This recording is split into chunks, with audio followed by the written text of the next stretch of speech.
Pendengar, saat lagi akan kita simak Nutrisi Keluarga. Assalamualaikum warahmatullahi wabarakatuh. Radio kesayangan Anda, Persada FM, pilihan pas kita dan keluarga.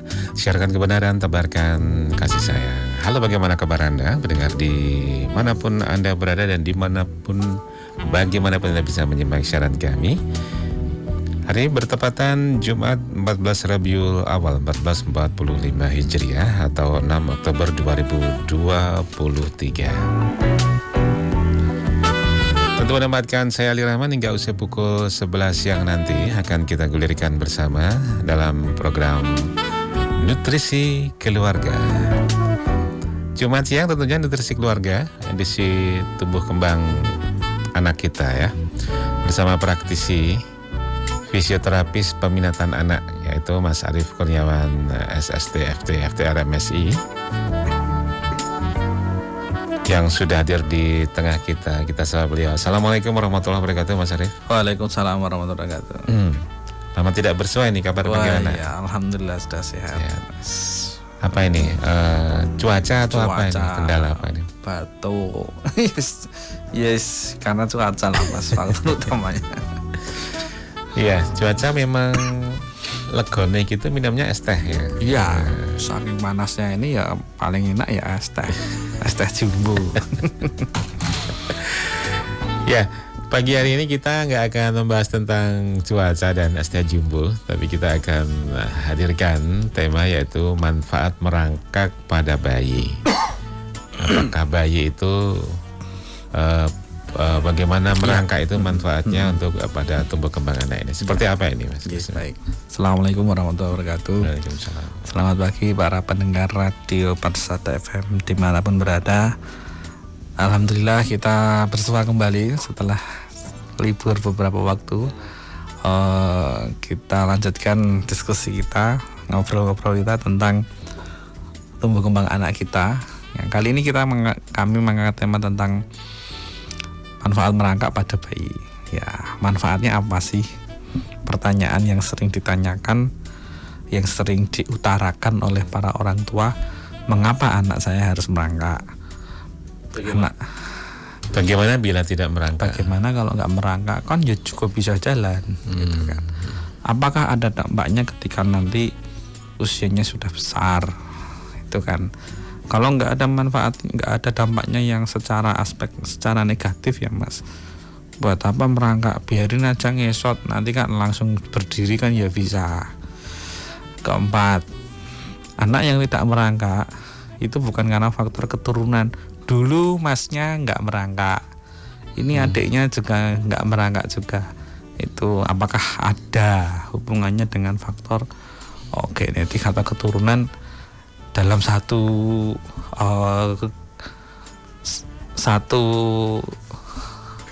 saudara ya Mas ya, satu saudara kandung, satu saudara kandung, kakak adik dan adiknya lagi tidak merangkak semua. Apakah ada? Terus kemudian apakah dampaknya ketika anak ini tidak merangkak? Apakah mengalami gangguan yang spesifik misalkan atau gangguan-gangguan yang lain? Nah, terus bagaimana kalau memang sudah besar tidak merangkak, kita harus ngapain ini sebagai orang tua? Kalau memang secara sudut pandang ilmiah mengatakan bahwa lebih besar dampak negatifnya daripada dampak positifnya bagi anak yang tidak merangkak.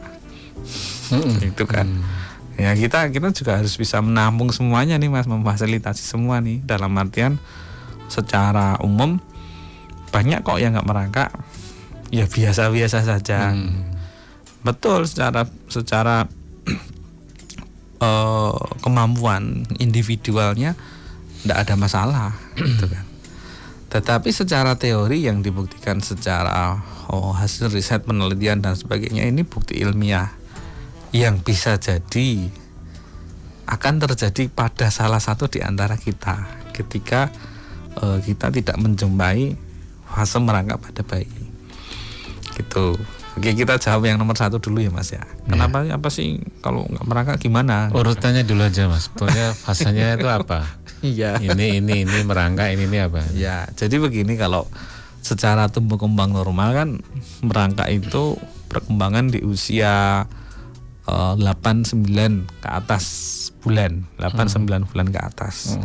Kemampuan menumpu badan dengan 4 titik, 2 tangan dan 2 lutut. Gitu kan. Namanya istilahnya adalah posisi quadripedal. Quadri itu 4, pedal itu tumpuan. Iya. Ya. Jadi anak ini dia akan bergerak, namanya bergerak gerakan quadripedal dengan menggunakan 4 tumpuan. Kenapa harus 4? Pertanyaannya, kok nggak langsung 2? 2 itu kan bipedal. Bipedal itu berjalan, Mas. Ya, nggak langsung bipedal aja, nggak langsung jalan aja. Enggak. Konsep pertumbuhan dan konsep perkembangan motorik pada anak itu dimulai dari yang mudah dulu sampai menuju ke yang akan berjalan seiring dengan waktu, dengan perkembangan itu menuju ke level yang lebih rumit, Mas Ali. Ketika anak ini berpindah tempat dengan 4 tumpuan, ini kan enteng, Mas. Iya. Nggak usah nyangga badan ya. Enteng kan? Iya, gravitasinya nggak terlalu tinggi seperti kata berdiri. Enteng ini gerakan begini. Nah, itu memberikan makna pada pembelajaran konsep perkembangan itu dimulai dari yang simpel, yang sederhana dulu. Dulu masih gulung itu, setelah gulung dia akan ngangkat badannya begini, ngangkat manggulnya. Setelah ngangkat manggulnya sudah konsisten kuat, dia akan mencoba melangkah dengan kedua tangan dan kaki, gerakan koordinasinya dia akan jalan. Itu menuju ke level yang lebih kompleks dari yang sederhana cuma gulung-gulung tok. Itu. Nah, lebih kompleksnya lagi setelah merangkak, dia akan mentok nih. Ini merangkak mentok kena meja. Di atas meja ada kayunya, ada pegangannya. Tangannya akan meraih. Setelah itu apa yang terjadi? Dia akan menarik badannya ke atas untuk rambatan. Menuju ke usia 12 bulan. Itu lebih kompleks lagi karena tumpuannya 2. Tangannya pegangan, tumpuan badan ada di lutut. Berlutut itu loh. Nah, itu terus gini apa jenenge kalau bahasa Jawa? Mencat. Itu dia narik badannya. Nah, itu lebih kompleks lagi. Kenapa lebih kompleks? Badan akan melawan gravitasi penuh kan, tegak kan, dibandingkan yang merangkak. Merangkak itu ringan gaya gravitasinya. Beban otot yang berkontraksi untuk menyangga badan itu lebih ringan dibandingkan dengan yang posisi berdiri, duduk atau berdiri atau tadi berlutut atau rambatan. Itu lebih kompleks lagi, Mas. Yang lebih kompleks lagi setelah dia anak ini bisa berdiri nyek ini dengan pegangan, dia akan mulai melepas pegangan tangannya. Murni ini tumpuannya hanya ada di 2 kaki, bipedal. Itu lebih kompleks lagi. Apakah hanya cukup berdiri? Enggak. Mata ini akan mengeksplor di sekitar lingkungannya. Di sana ada bola. Lihat kakak main bola itu sambil lari. Main bolanya itu enggak sambil merangkak. Pengen ikut lah. Akhirnya melangkahkan 1-2 langkah. Loh, kok bisa berpindah tempat? Kok bisa ngambil bola? Nah, itu kemampuan yang lebih kompleks. Jadi tidak langsung dari yang gulung-gulung entot-entot begini terus berjalan. Jangan loncat kan? Iya. Berbagai tahapan anak ini kan alamiah ya, Mas? Iya. Tidak bisa diarahkan atau bagaimana? Sebenarnya sifatnya alamiah, tapi mempunyai pengaruh secara fasilitasi ya. Fasilitasi itu mengarahkan. Kalau tidak diarahkan, ya tidak akan muncul, Mas. Tidak kita support istilahnya, tidak kita dukung. Misalkan anaknya hanya digendong terus lah, contohnya anaknya bayinya hanya digendong terus, tidak difasilitasi dia untuk bergerak lah, contohnya seperti itu.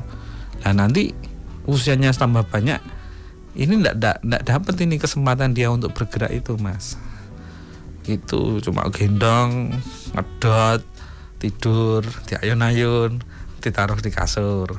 nangis lagi, gendong lagi, diayun-ayun, kasihkan susu, ngedot, tidur kan, taruh kasur lagi. Kapan dia akan bergerak? Dia, anak ini, bayi ini harus bisa mengembangkan kemampuan geraknya secara alamiah. Maka kita fasilitasi, kita dukung, kita siapkan nih. Ini tempatnya luas, ayo mengkurap, ada kasurnya, di sana kasih mainan. Nah, kalau nggak dirangsang ya nggak bisa. Ya, seperti itu ya kurang lebih untuk tahapan merangkak pada anak ini ya. Jadi ya kalau belum tahu ya bagaimana merangsang juga tidak. Iya, sebenarnya kalau tidak terkonsep. Kalau tidak ada rangsangan dari keluarga ya Mas, terutama orang tua, mungkin fase ini tidak akan terlewati. Atau terjadilah fase pembiaran. Pembiaran dalam artian karena sebelum anak ini merangkak pasti dia sudah bisa duduk Mas. Nah, sudah duduk, terus kemudian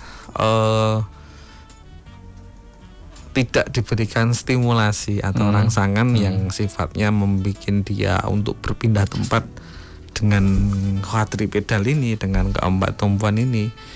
Apa yang terjadi? Dia akan ngesot kan? Ya. Duduk ini hanya dengan geser panggulnya, dia bisa berpindah kemana-mana. Pertama muter dulu, badannya diputar dulu, muter dulu dengan duduk ini muter. Setelah bisa muter, loh kok bisa geser-geser, kok bisa geser ke belakang. Setelah ke belakang bisa, dia akan maju ke depan. Itulah kronologinya ketika ngesot itu terjadi pada bayi. Kalau saya menyebutkan ini fasenya macet nih. Macetnya hanya di ngesot, tidak bertambah lagi kemampuan motoriknya itu nggak nambah.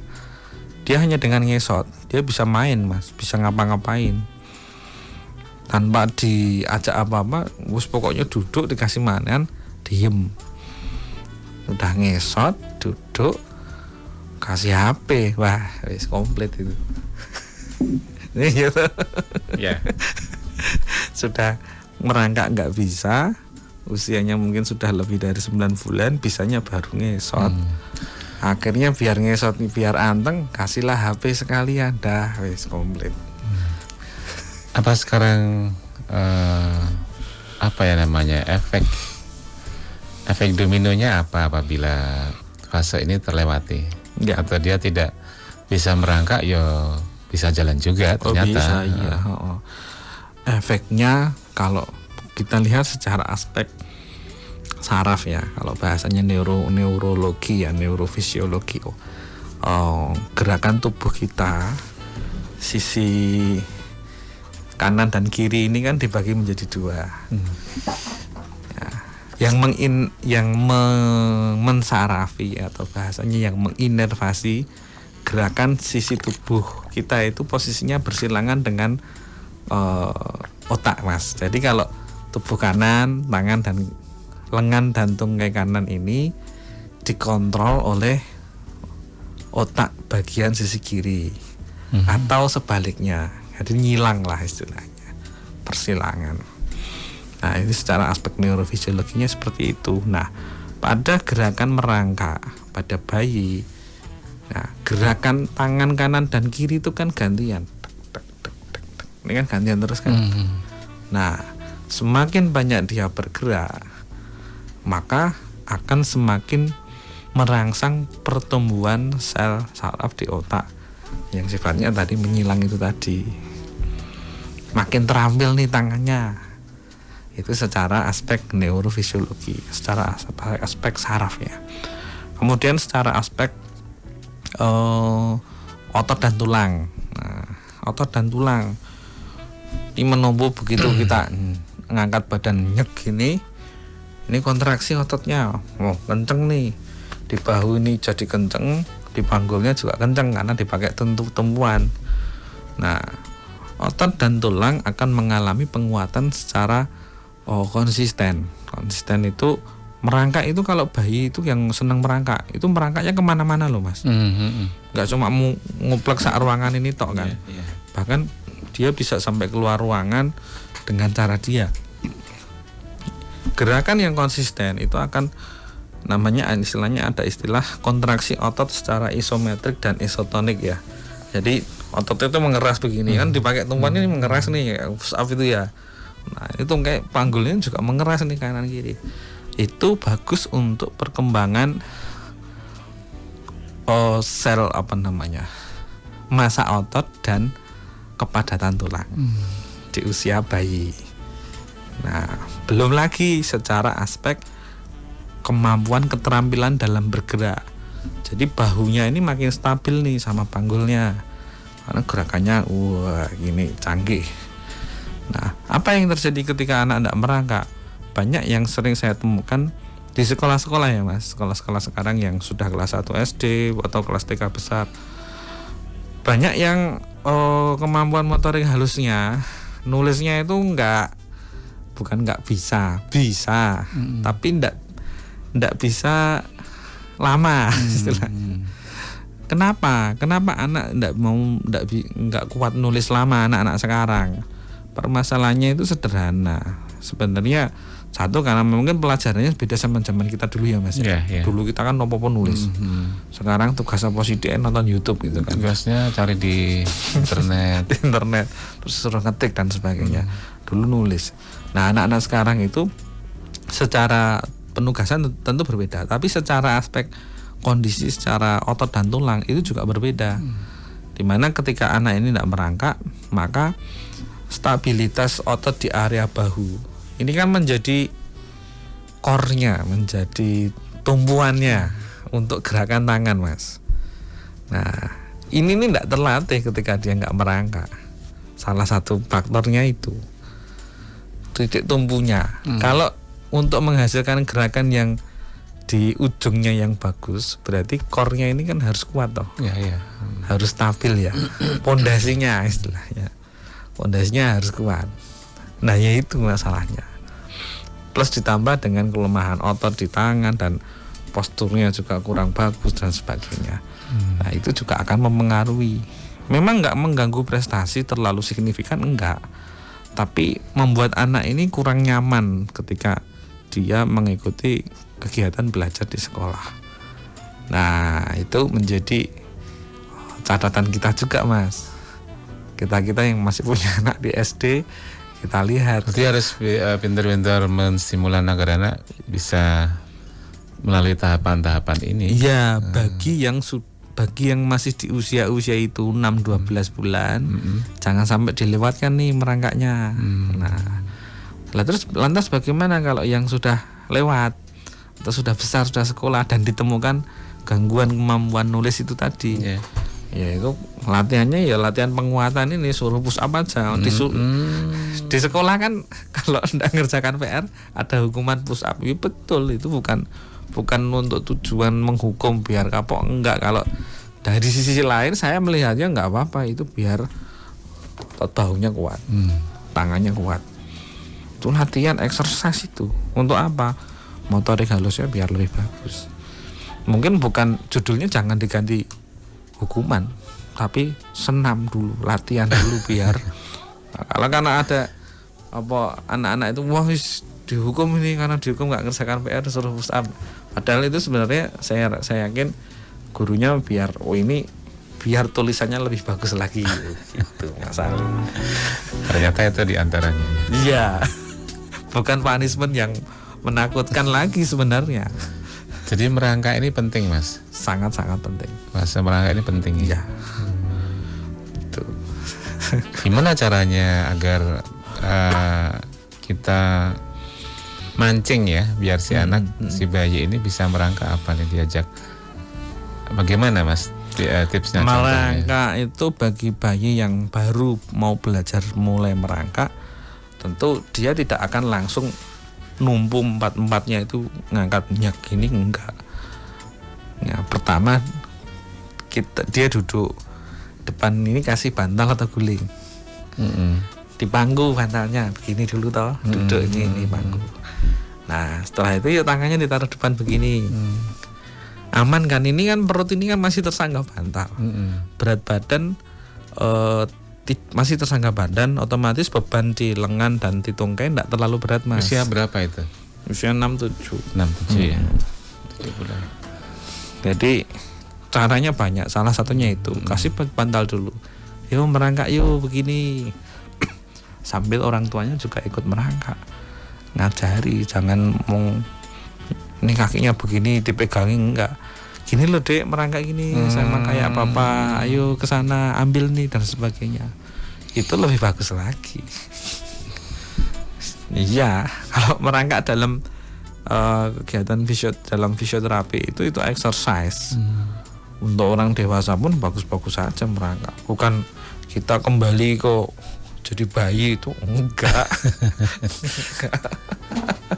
Itu exercise Mas, latihan. Ada gangguan skoliosis, ada gangguan nyeri pinggang. Bahkan kalau mungkin saya melakukan treatment itu ya, ayo latihan merangkak dulu. Tujuannya untuk apa? Itu tadi untuk menstabilkan otot posturnya biar lebih bagus lagi. Keluhan nyeri pinggang bisa berkurang, itu bisa loh Mas. Coba aja, belum pernah nyoba Mas Alio. Terus untuk orang dewasa sebegitu bagaimananya atau berapa lama untuk merangkaknya? Ya ada dosisnya tentunya kan, tentu ada dosis kan. Mungkin jenengan aja 10 meter aja mungkin udah capek lu itu. Capeknya karena ini sih, kalau di lantai ini lu ototnya yang di lutut ini lebih ke lantai gitu sakit. Ya, lutut nempel di lantai. Ya kalau itu kan settingannya aja. Dikasih di karpet itu saya rasa bagus-bagus saja. Bukan berarti itu jadi enggak, itu latihan Mas. Bener. Dalam evidence base-nya, dalam literaturnya latihan pada gangguan postur tubuh pada orang dewasa itu latihannya kembali lagi seperti pada bayi di awal-awal. Ya berguling dulu, ya merangkak lagi. Itu semuanya ada. Ya ternyata seperti itu ya. Di antaranya kalau sakit pinggang suruh merangkak ini. Iya. Nanti sama anaknya main kuda-kudaan itu kan juga merangkak ya. Bagus. Boleh. Ayo Pak main kuda, wah pinggangku sakit ya.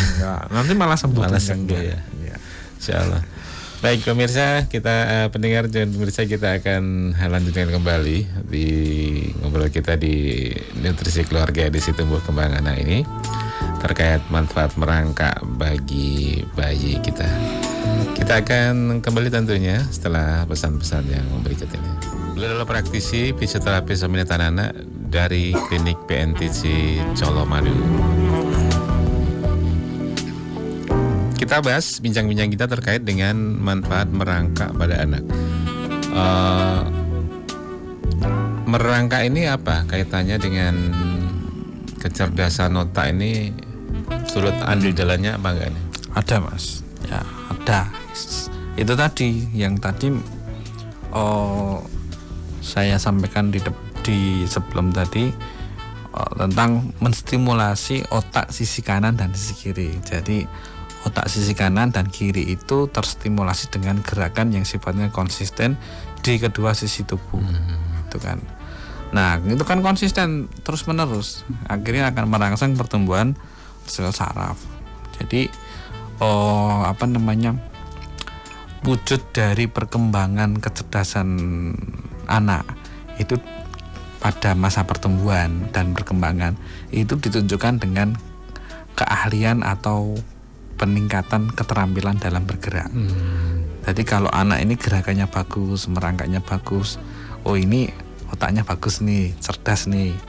Jadi kategori cerdas untuk usia balita itu lebih cenderung salah satunya dilihat dari faktor kemampuan anak ini dalam bergerak. Terampil enggak? Oh ini 3 tahun udah bisa loncat nih, udah bisa naik tangga ke atas, enggak takut, keseimbangannya bagus, sudah bisa hula hoop dan sebagainya atau naik kuda jungkat-jungkit dan sebagainya. Hula hoop itu melatih keseimbangan banget. Oh iya, makanya kalau kami yang melihat bahwa anak ini cerdas secara kemampuan gerak atau kinestetiknya.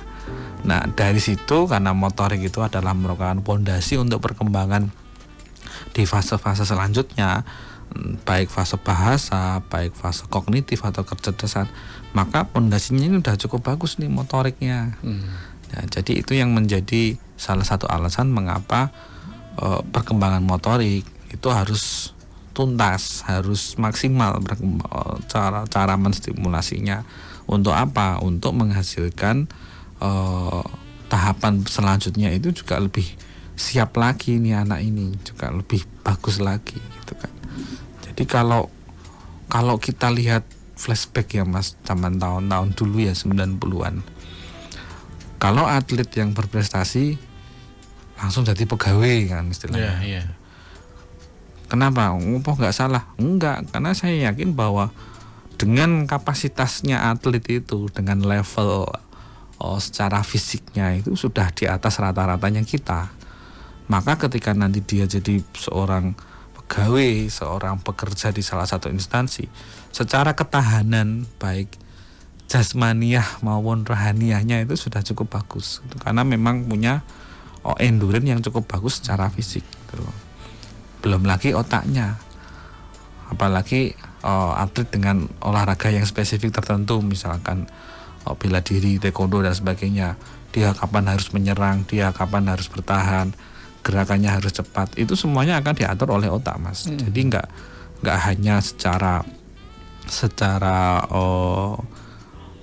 akademik ya. Nah, termasuk juga pada anak yang hafiz Quran misalkan, hafiz Quran. Kita juga melihat ini lahir nggak serta-merta tiap hari didengerin murotal terus jadi hafal, enggak. Dia juga akan melewati fase perkembangan motorik juga. Kalau boleh ditanya, tanyakan aja ke ibunya bagaimana merangkaknya, bagaimana jalannya. Saya yakin semuanya itu akan terlewati dengan baik sehingga dia mempunyai kemampuan kognitif, kecerdasan yang di atas rata-rata. Gitu ya. Iya. Ndak ujuk-ujuk terus begitu, ndak. Semuanya dimulai dari fase yang simpel menuju yang kompleks. Jadi tidak meloncat. Ini dari duduk langsung loncat berdiri, dari duduk langsung loncatnya langsung lari. Saya yakin banyak yang nggak tahu itu Mas. Iya. Saya sendiri juga nggak ngajari anak merangkak. Sebenarnya kalau kita nggak ngajari pun secara alamiah kalau kita amati itu akan ada kok fasenya itu. Tinggal kita dorong, istilahnya kita dorong, kita fasilitasi sedikit aja jadi merangkak kok. Nanti untuk putra nomor 3 ya Mas ya. Gitu. Untuk pendengar yang masih anaknya usia 6-7 ya. Iya 6-7 ke atas. 6-7 ke atas mulai difikirkan sekarang ya. 6-7-8 itu udah persiapan itu. Persiapan. Jadi dilatih, dirangsang untuk merangkak tadi ya. Ya. Dilatih kasih bantal. Kemudian berarti jalannya sambil di atas bantal gitu ya. Iya, kan kalau awal-awal itu belum mampu menahan berat badan Mas, lengan dan tonggengnya. Ya. Nggak apa-apa tuh, nggak apa-apa. Atau nanti kuda-kudaan dulu, naik ke bapaknya dulu. Oh kayak gini. Sekarang adik jadi kudanya gantian. Nanti yang dinaikin sama boneka itu kan ya bisa. Tadi adik naik bapak, sekarang adik dinaiki jadi kuda, dinaiki sama bonekanya. Itu kan ya. Itu tinggal keluasan orang tuanya saja. Kita juga undang untuk Anda yang mungkin ada pertanyaan pagi hari ini, silakan di line telepon 0217678, maksud kami di 638-123 ya, 638-123, atau ya SMS di 08139389.000 ya. Berarti paling lambat merangkak ini umur berapa bayi Mas? 10 menuju 11. 10 menuju 11. Ya, itu biasanya sudah terlanjur ke apa? Kalau baru mulai merangkak loh Mas. Oh, kalau baru mulai merangkak. Ya, tapi kalau memang merangkaknya itu dari usia 8 misalkan. 8 atau 9 baru mulai merangkak. Itu oke, kita lihat progresnya. Ya, karena ada yang fase merangkaknya itu panjang, ada yang pendek. Yang masuknya panjang itu bagaimana? Yaitu tadi 8, 9, 10 itu masih merangkak terus, belum ada keinginan untuk rambatan. Atau fasenya yang pendek, dia merangkak baru 9 bulan, baru hanya 2 minggu atau 3 minggu dia sudah mulai terstimulasi untuk berlutut dan rambatan. Itu juga ada. Itu fase yang pendek. Intinya bagaimana? Intinya sebaiknya harus ada kemampuan merangkak itu, entah yang panjang atau yang pendek. Kalau terlalu panjang juga nggak bagus. Sampai 12 bulan masih merangkak terus. Ini kenapa? Apakah environment atau lingkungan di rumah itu kurang merangsang dia untuk rambatan dan berdiri? Itu pertanyaannya di situ. Atau orang tuanya belum pernah atau masih takut menitah atau memberdirikan di tembok, ataukah seperti itu? Nah, itu juga menjadi perhatian. Jangan terlalu lama fasenya, dari 8 misalkan sampai 12, ini 4 bulan loh. Lamaan ini, Mas. Meskipun nanti sudah berdiri jalan terus dia masih ada fase merangkak sedikit di usia 12-13 bulan, enggak apa-apa. Oke, itu bagus kok. Namun lama-lama itu akan tertinggalkan ketika kemampuan jalannya sudah semakin bagus. Karena dalam otaknya si anak itu akan menyimpulkan bahwa jalan itu lebih cepat dibandingkan merangkak. Aku bisa lebih luas lagi melihatnya. Luas. Merangkak terbatas melihatnya. Itu akan menyimpulkan secara otomatis lebih nyaman. Aku sama kayak ayah ya berdiri, kakak juga berdiri. Itu secara otomatis akan memberikan informasi pada anak itu. Akhirnya dia akan lebih senang jalan dibandingkan merangkak ketika keterampilan kemampuan jalannya sudah lebih bagus di usia 12 ke atas.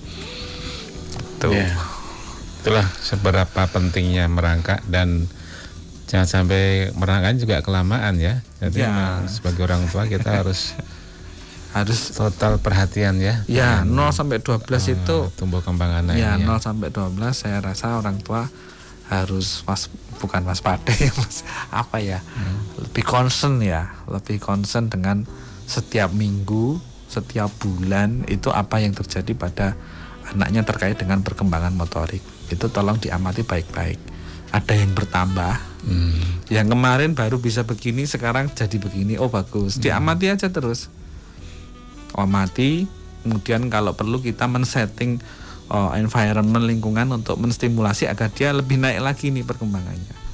Misalkan biar merangkaknya lebih jauh, dibelikan karpet yang lebih luas, mainannya lebih banyak lagi. Itu salah satu cara untuk memaksimalkan perkembangan motorik.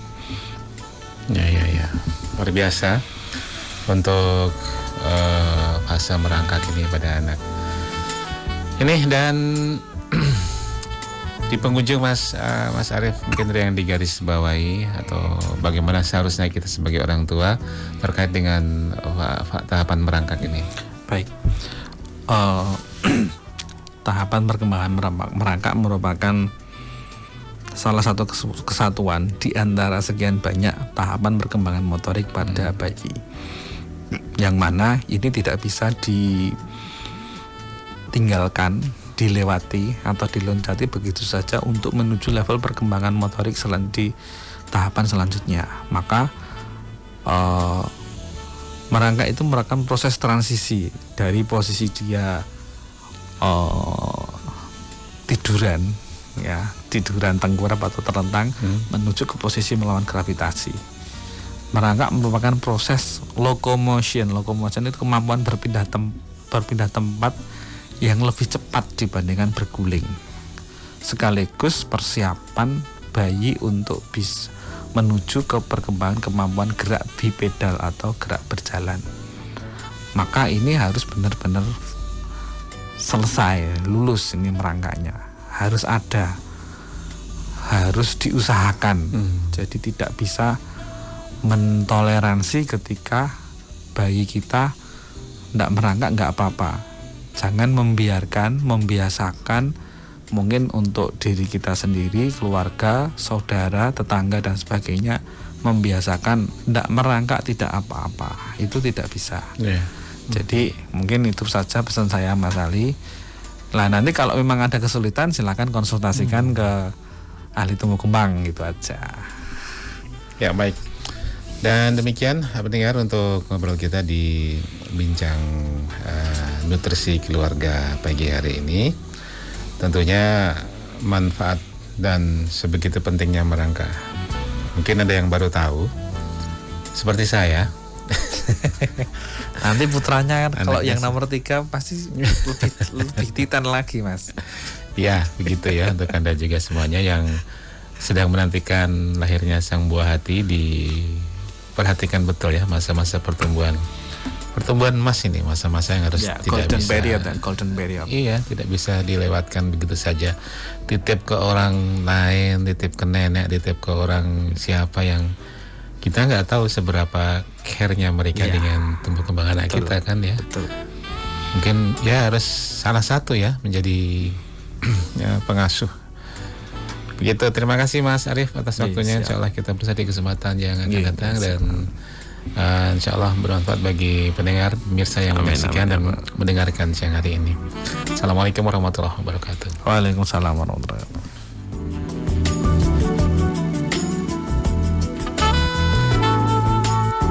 Baik pendengar, sampai di sini Gelaran Nutrisi Keluarga menemani Anda dari studio saya Aldi Rahman pamit. Terima kasih atensi Anda dan insya Allah kita bersama di kesempatan yang akan datang.